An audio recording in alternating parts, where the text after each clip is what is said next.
पूरे शहर में अचानक ज़ॉम्बी वायरस फैल गया था और इससे कुछ ही इंसान बच पाते हैं। सबसे बुरी बात तो ये थी कि इस तबाही के बाद पैदा होने वाले सभी बच्चे वायरस के साथ पैदा हो रहे थे। अब क्या इंसानियत खत्म होने वाली थी? ये जानने के लिए शुरू करते हैं आज की कहानी। दक्षिण सिटी में रहने वाला मार्क बचपन से ही अपने पिता के साथ एक सुनसान जंगल में रहता है। उसका कोई दोस्त नहीं है और उसे बाहरी दुनिया के बारे में कुछ नहीं पता। उसके पिता हमेशा चुप रहते हैं और मार्क को बस दो ही बातें सिखाते हैं। वो कहते हैं कि जंगल के बाहर ज़ॉम्बी भरे पड़े हैं और बचे हुए इंसान ज़ॉम्बी से भी ज्यादा खतरनाक हो गए हैं। दिन में उसके पिता शिकार करने जाते हैं और मार्क को अपनी सुरक्षा के लिए एक बंदूक दे जाते हैं। मार्क का पूरा बचपन गाने सुनने और किताबें पढ़ने में बीता है। हालांकि उसकी कहानी की किताब बहुत पुरानी हो चुकी है, फिर भी मार्क को उसे पढ़ना बहुत पसंद है और उस किताब में एक जादुई परी भी थी। मार्क के हाथ पर बचपन से ही एम का निशान बना हुआ था और मार्क मानता है कि ये जादू का प्रतीक है और उसके नाम का पहला लेटर भी। तभी एक दिन जंगल में घूमते हुए मार्क को एक लोहे का कैंपर वैन दिखाई देता है। उसे डर लगता है कि अंदर कोई होगा, इसलिए वो पास नहीं जाता। लेकिन जिज्ञासु मार्क अगली सुबह पानी भरने के बहाने फिर से वैन के पास जाता है। वो हिम्मत करके चुपके से अंदर घुस जाता है। अंदर सब कुछ साफ सुथरा था, यहाँ तक कि बच्चों के खिलौने भी थे। इससे लगता है कि यहाँ जरूर कोई रहता है। तभी अचानक अंधेरे में एक परछाई दिखती है और मार्क बुरी तरह डर जाता है। लेकिन पास आकर उसे पता चलता है कि वो भी एक बच्चा है। उस बच्चे की दोस्ती भरी हरकत देखकर मार्क अपनी हेडफोन निकालकर उसे देता है। पहले तो लड़का भी डर जाता है, लेकिन जब वो खूबसूरत संगीत सुनता है तो उसके चेहरे पर मुस्कान आ जाती है। दोनों हमउम्र बच्चे जल्दी ही दोस्त बन जाते हैं। इस लड़के का नाम मिक्की होता है और वो अच्छे व्यवहार वाला था। विदा लेने से पहले वो बिना किसी हिचकिचाहट के अपना सबसे पसंदीदा खिलौना मार्क को दे देता है। हालांकि वापस जाते समय मार्क को अचानक लगता है कि कोई उसे घूर रहा है। वो जंगल में छिपना चाहता है, लेकिन तभी बंदूक लिए एक औरत उसे रोक देती है। लेकिन जब वो मार्क के हाथ में खिलौना देखती है तो उसका रवैया तुरंत बदल जाता है। वो प्यार से मार्क को जल्दी घर जाने के लिए कहती है और यहाँ तक कि उसे कुछ जंगली फल भी देती है। मार्क समझ जाता है कि ये औरत मिक्की की माँ है। माँ बेटे को गले लगते देखकर मार्क को थोड़ी जलन होती है। घर वापस आकर वो खिलौना छुपा देता है, लेकिन वो पानी भरना भूल गया था, जिसके लिए उसके पिता उसे डांटते हैं। तभी वो आगे बढ़कर अपने पिता को गले लगा लेता है, लेकिन अगले ही पल उसके पिता उसे दूर कर देते हैं। इसके बाद मार्क कई बार मिक्की की मां से मिलता है। उसकी ममता भरी बातें उसे अपनी मां की याद दिलाती हैं। एक दिन रात के खाने के समय वो आखिरकार हिम्मत करके अपनी मां के बारे में पूछता है, लेकिन उसके पिता बस चुप रहते हैं। तो मार्क आगे पूछने की हिम्मत नहीं करता। वो चुपचाप खिड़की के पीछे छिपकर देखता है कि उसके पिता बाहर छिपकर एक वीडियो देख रहे हैं। अगली सुबह उसके पिता हमेशा की तरह शिकार के लिए निकलते हैं। अचानक उसे अजीब चीखें और गोलियों की आवाजें सुनाई देती हैं। उसे लगता है कि कुछ गड़बड़ है, इसलिए वो अपने बेटे को कहीं छिपने के लिए कहता है और खुद बंदूक लेकर देखने चला जाता है। मार्क घूमकर झाड़ियों में छिप जाता है और उसे मिक्की की मां थोड़ी दूरी पर घायल अवस्था में बैठी हुई दिखाई देती है। थोड़ी देर बाद उसके पिता बंदूक लेकर उसकी तरफ जाते हैं और उसे गोली मार देते हैं। ये देखकर मार्क डर जाता है। उसने कभी नहीं सोचा था कि उसके पिता इतने क्रूर हो सकते हैं। वो तुरंत घर भाग जाता है और बिस्तर पर लेटकर सोने का नाटक करता है। उसके पिता घर आते हैं और उनका मूड बहुत खराब होता है। वे बार बार कहते हैं वे आ गए हैं। मार्क हेडफोन लगाकर ऐसे दिखाता है जैसे कुछ हुआ ही नहीं हो, लेकिन उसके अंदर की जिज्ञासा बढ़ती जाती है।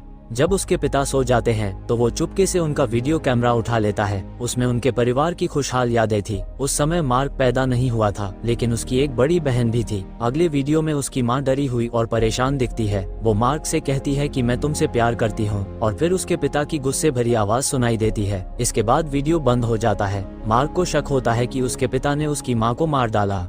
विद्रोह की भावना अब और नहीं दबती। जब उसके पिता गहरी नींद में होते हैं तो वो उन्हें बांध देता है, अपना बैग पैक करता है और चुपचाप घर से निकल जाता है। वो आसानी से अपने दोस्त मिक्की को ढूंढ लेता है और उसे जंगल से भागने के लिए कहता है, लेकिन मिक्की अपनी माँ का इंतजार करना चाहता है। मार्क को अपने दोस्त के लिए बुरा लगता है, इसलिए वो उसे सच बता देता है। मासूम मिक्की गुस्सा नहीं होता, बल्कि उसे गले लगा लेता है, जिससे मार्क को पहली बार किसी के गले लगने का एहसास होता है। अब दोनों बच्चे आगे बढ़ने लगते हैं। तभी अचानक मार्क रुक जाता है। वो बचपन से अपने पिता के साथ रहा है, इसलिए उसे खतरे का अंदाजा हो जाता है। वो मिक्की को झाड़ियों में छिपा देता है और वे अचानक सामने आए ज़ॉम्बी से बच जाते हैं। दोनों लड़के भागते रहते हैं और रास्ते में उन्हें एक टूटी हुई कार दिखाई देती है। वे बिना किसी हिचकिचाहट के अंदर घुस जाते हैं। हालांकि थोड़ी देर बाद ज़ॉम्बी का एक बड़ा झुंड उन्हें घेर लेता है। ऐसा लगता है कि अगले ही पल वे कार को पलट देंगे। जब दोनों बच्चे डर रहे होते हैं तो बाहर अचानक गोलियों की आवाजें सुनाई देती हैं। एक एक करके ज़ॉम्बी गिरते जाते हैं। कार का दरवाजा खुलता है और मार्क के पिता दिखाई देते हैं। दरअसल सुबह उठने पर उन्होंने देखा कि उनका बेटा गायब है। उन्होंने तुरंत अपनी हथकड़ी तोड़ दी और अपने शिकार के अनुभव के आधार पर जल्दी ही मार्क के भागने के निशान ढूंढ लिए। शुक्र है कि वे जल्दी पहुंच गए और खतरे के समय अपने बेटे को बचा लिया। पिताजी मार्क को गोद में उठा लेते हैं और ये देखकर राहत की सांस लेते हैं कि उसे कोई चोट नहीं आई है। तभी दूर से फिर ज़ॉम्बी की चीखें सुनाई देती हैं। उसके पिता बिना देर किए अपने बेटे को खींचकर तेजी से वहां से निकल जाते हैं। मार्क मिक्की को भी अपने साथ ले जाना चाहता है, लेकिन पिता उसकी बात को अनसुना कर देता है। इसलिए वो अपने पिता से हाथ छुड़ा लेता है और पहली बार जोर से चिल्लाता है। पिताजी अविश्वसनीय रूप से अपने बेटे को देखते हैं। वे कुछ समझाना चाहते थे, लेकिन ज़ॉम्बी पास आ रहे थे, इसलिए वे अपने बेटे को एक पेड़ की जड़ के पीछे छिपा देते हैं और फिर बंदूक लेकर ज़ॉम्बी से लड़ने चले जाते हैं। मार्क हिम्मत करके खड़ा होता है और दूर से देखता है कि उसके पिता बहादुरी से ज़ॉम्बीज को मार रहे हैं और धीरे धीरे मिक्की की कार की तरफ बढ़ रहे हैं। मार्क को उम्मीद जगती है कि शायद उसके पिता उतने बुरे नहीं हैं जितना उसने सोचा था। हालांकि अगले ही पल एक ज़ॉम्बी लड़खड़ाता हुआ पास आ जाता है। वो बहुत करीब है और उसके पास भागने का समय नहीं है। वो कांपते हुए अपनी छोटी बंदूक उठाता है। उसके पिता गोली की आवाज सुनकर डर जाते हैं कि उनके बेटे को कुछ हो गया होगा, इसलिए वे तुरंत पहाड़ी की तरफ दौड़ते हैं, लेकिन गलती से एक ज़ॉम्बी उन पर झपट पड़ता है। बड़ी मुश्किल से उसे मारकर वे तुरंत अपने बेटे के पास पहुंचते हैं और ये देखकर तसल्ली करते हैं कि वो सुरक्षित है। पिताजी को तब जाकर चैन आता है। हालांकि मार्क अपने पिता के हाथ पर घाव देखता है। दरअसल ज़ॉम्बी से बचते समय उसे गलती से ज़ॉम्बी ने काट लिया था। पिताजी जानते हैं कि वे अब अपने बेटे के साथ आगे नहीं जा सकते। वे गहरी सांस लेते हैं और धीरे धीरे पीछे हटकर एक सूखे पेड़ के पास बैठ जाते हैं। उन्हें अपने शरीर में कुछ बदलाव महसूस होता है। वे तुरंत सफाई देते हैं कि उस दिन मिक्की की माँ को ज़ॉम्बी ने काट लिया था। उन्हें डर था कि वो ज़ॉम्बी बन जाएगी, इसलिए उन्होंने उसे गोली मार दी। मार्क अपनी माँ की तस्वीर निकालता है और पूछता है कि क्या उसकी माँ भी ऐसे ही मरी थी। पिताजी सिर हिलाते हैं और कहते हैं कि मार्क की माँ तो एक परी थी, जिसे काटने पर भी कुछ नहीं होता था। ज़ॉम्बी फैलने के कुछ समय बाद उसे कुछ सैनिक ले गए थे। मार्क को एहसास होता है कि उसने अपने पिता को गलत समझा।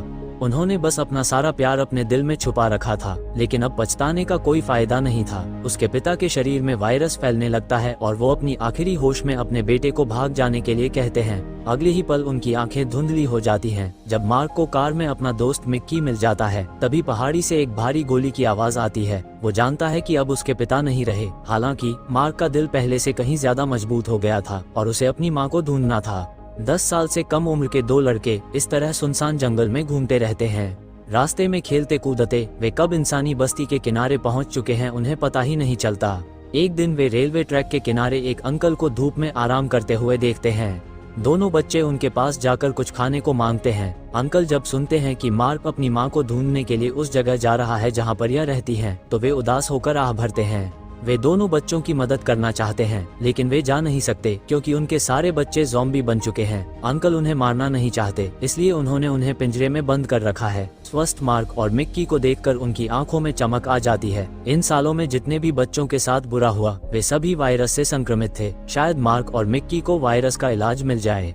अंकल से विदा लेने के बाद मार्क और मिक्की रेलवे ट्रैक के साथ आगे बढ़ते हैं। जल्दी ही उन्हें एक टूटी हुई ट्रेन दिखाई देती है। पहली बार इतना बड़ा वाहन देखकर दोनों बच्चे बहुत उत्साहित होते हैं। इंजन से खेलने के बाद वे पीछे के डिब्बों की तरफ जाते हैं, लेकिन उन्हें वहां बहुत सारे ज़ॉम्बी दिखाई देते हैं। दोनों डरकर भागते हैं, लेकिन सामने से 2 बंदूकधारी आदमी आ जाते हैं। थोड़ी देर बाद उन्हें एक वीरान फैक्ट्री में ले जाया जाता है। चश्मे वाला बॉस 2 स्वस्थ बच्चों को देखकर हैरान हो जाता है। मिक्की का चेहरा थोड़ा बेवकूफों जैसा है, लेकिन उसकी आंखें बहुत साफ हैं। उसे लगता है कि यह बच्चा स्वर्ग से आया हुआ फरिश्ता है। वो मिक्की को सबके लिए एक आध्यात्मिक प्रतीक के तौर पर रखना चाहता है और मार्क को मारने का आदेश देता है, क्योंकि आध्यात्मिक प्रतीक एक ही काफी है। हालांकि एक गुंडा मार्क की मां की तस्वीर देखकर थोड़ा पिघल जाता है। इधर बॉस वॉकी टॉकी पर बाकी लोगों को अपने साथ जुड़ने के लिए कह रहा था, क्योंकि उसे एक स्वस्थ बच्चा मिला है। तभी वो दयालु गुंडा मौका पाकर चुपके से मार्क को छोड़ देता है, क्योंकि उसे लगता है कि एक और बच्चा जिंदा रहेगा तो दुनिया में थोड़ी और उम्मीद रहेगी।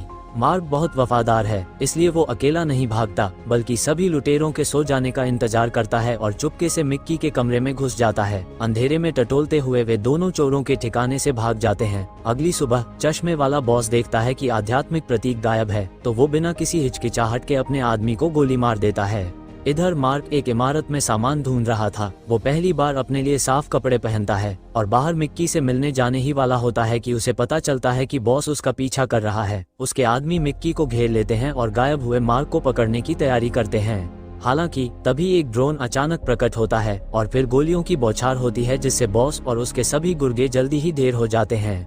मार्क जल्दी से नीचे दौड़ता है और देखता है कि कुछ सैनिक एक सुरक्षित जगह से बाहर आ रहे हैं। वो सामने आने ही वाला होता है कि मिक्की उसे सिर हिलाकर मना कर देता है। तभी एक सैनिक मार्क के छिपने की जगह की तरफ जाता है। एन मौके पर मिक्की जमीन से बंदूक उठाता है और जानबूझकर सैनिक का ध्यान अपनी तरफ खींचता है, जिससे वो अपनी कुर्बानी देकर अपने दोस्त को बचा लेता है और उसकी मौत से सैनिक खोज बंद कर देते हैं। मार्क बेबस होकर जमीन पर बैठ जाता है। अपने पिता के बाद उसने अपना एकमात्र दोस्त भी खो दिया था। मार्क को अपने पिता की चेतावनी याद आती है कि बचे हुए इंसान ज़ॉम्बी से भी ज्यादा खतरनाक होते हैं। दुनिया में कोई परी लोक नहीं है और न ही कोई दयालु और शक्तिशाली परी है, जिससे लड़का गुस्से में अपनी सपनों की किताब फाड़ देता है। अब उसे आगे बढ़ने की एकमात्र वजह अपनी सालों पहले बिछड़ी माँ को ढूंढना है। इसके बाद मार्क एक वीरान शहर में आता है। ऊंची ऊंची इमारतें अब खंडहर बन चुकी हैं और हर तरफ सड़कें सुनसान पड़ी हैं और डरावनी चीखें हर तरफ गूंज रही थी। मार्क ने अपने डर पर काबू पा लिया है और वो बार बार ज़ॉम्बी के झुंड से बच निकलता है। आखिरकार वो उस जगह पहुंचता है जहां उसकी मां की तस्वीर खींची गई थी। लड़का बिना किसी हिचकिचाहट के इमारत में घुस जाता है और एक एक करके कमरों की तलाशी लेता है। आखिरकार उसे एक कांच की खिड़की के सामने एक औरत की पीठ दिखाई देती है। धूप के कारण वो तस्वीर में अपनी माँ जैसी दिखती है। मार्क अपने आप को रोक नहीं पाता और धीरे धीरे आगे बढ़कर औरत का हाथ छूता है और उसे गले लगा लेता है। औरत पीछे नहीं मुड़ती, बल्कि मार्क का हाथ पकड़कर उसे बुरी तरह काट लेती है। तब मार्क को पता चलता है कि सामने वाली औरत एक ज़ॉम्बी है। वो डरकर पीछे हटता है और कांच का दरवाजा बंद कर देता है। अगले ही पल लड़का फूट फूट कर रोने लगता है। उसे उम्मीद थी कि वो उसकी माँ होगी। अब उसकी आखिरी उम्मीद भी टूट चुकी है और मार्क को नहीं पता कि अब उसे क्या करना चाहिए। तभी एक इमारत से एक प्रसारण सुनाई देता है। वो आवाज सुनकर उस तरफ जाता है। एक वर्चुअल इमेज मोटिवेशनल भाषण दे रही है। तस्वीर में कह रहा था कि शरणार्थियों के आने की वजह से ही ये कैंप तबाह हो गया। तभी उसकी आवाज सुनकर बहुत सारे ज़ॉम्बी उस तरफ जमा होने लगते हैं, लेकिन मार्क को कोई फर्क नहीं पड़ता क्योंकि अब उसके पास रहने की कोई जगह नहीं बची थी। मार्क हेडफोन लगाता है और मन ही मन प्रार्थना करने लगता है।